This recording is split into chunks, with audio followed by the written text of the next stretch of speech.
The Philippine Army has expressed its interest on acquiring the M142 High Mobility Artillery Rocket System, or HIMARS, which is manufactured by the American company Lockheed Martin.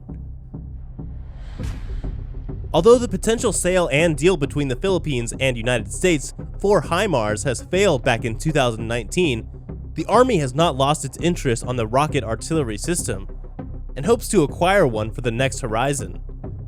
Based on the project budget of the Armed Forces of the Philippines Horizon 3, it's estimated that 450 to 600 billion pesos would be allocated for the military, but it is still unknown if it will be higher or lesser because of the virus pandemic.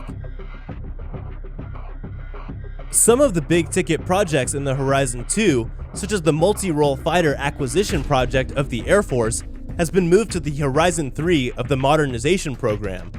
That's why the Philippine government needs to raise the military budget in the next years.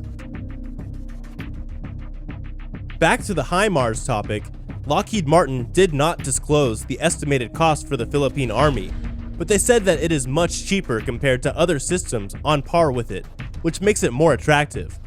They added that HIMARS is much cheaper than the $1.4 million Tomahawk cruise missile, while the HIMARS guided rocket cost at around $100,000 to $200,000 per piece.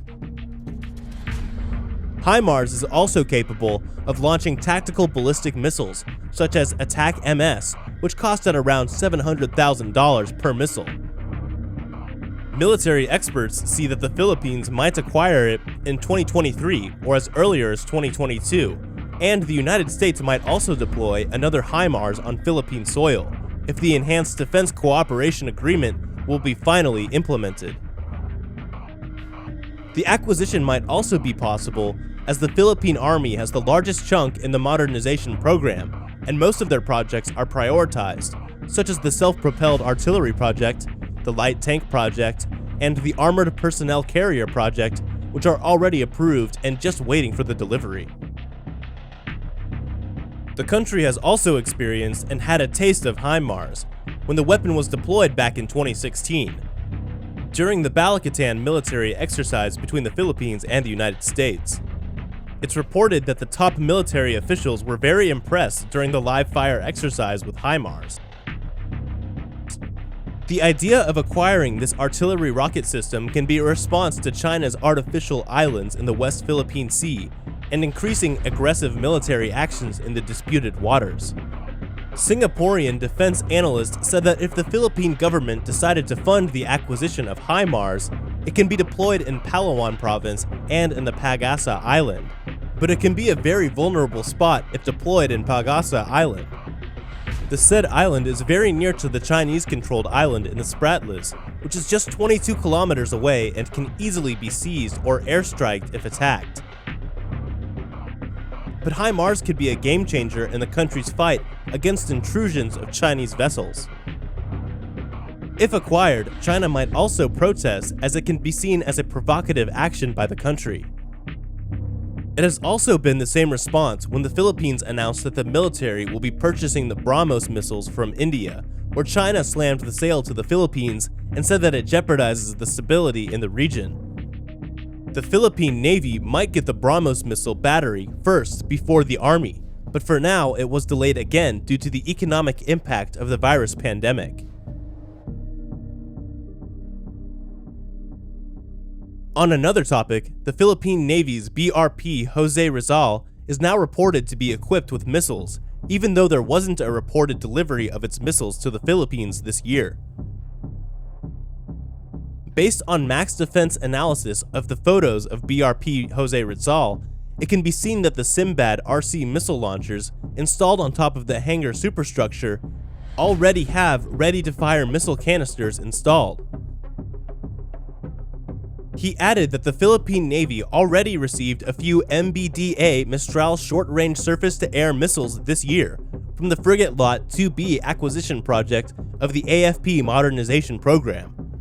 This is a priority project of the Philippine military with an estimated cost of almost 1.2 billion pesos. The MBDA Mistral is a short-range heat-seeking air defense weapon system, effective against aircrafts and unmanned aerial vehicles. MBDA also boasts that Mistral has a success hit rate of 97%. The Philippine Navy also announced that they are expecting more missiles to be delivered this year, 2021, for the Jose Rizal class frigates. Based on the recent photos and videos on the 85th anniversary of the Armed Forces of the Philippines, there's also no anti-ship missile launcher installed in the frigates. The Navy said that they are expecting the South Korean company LIG Next 1 to deliver the anti-ship missiles months after the delivery of Mistral surface-to-air missiles. The Philippine Navy is expected to be the third user of the Sea Star anti-ship missile after the South Korean Navy and Colombian Navy. Meanwhile, the second missile-guided warship, BRP Antonio Luna, has successfully passed its sea acceptance trials in Ulsan, South Korea. The frigate is said to be 95% complete, including the machinery and combat management systems. This is the sister warship of BRP Jose Rizal, which is built by the South Korean company Hyundai Heavy Industries. The Philippine Navy Technical and Inspection Committee declared that the second frigate is compliant with the agreed technical specifications after they personally witnessed the warship's performance during sea trials. Currently, it is docking and undergoing a final outfitting before delivery next year. BRP Antonio Luna is expected to arrive in the Philippines and turned over to the Navy by February this year, 2021. It will be an additional force and a much-needed asset to assert territorial rights over the disputed islands in the West Philippine Sea.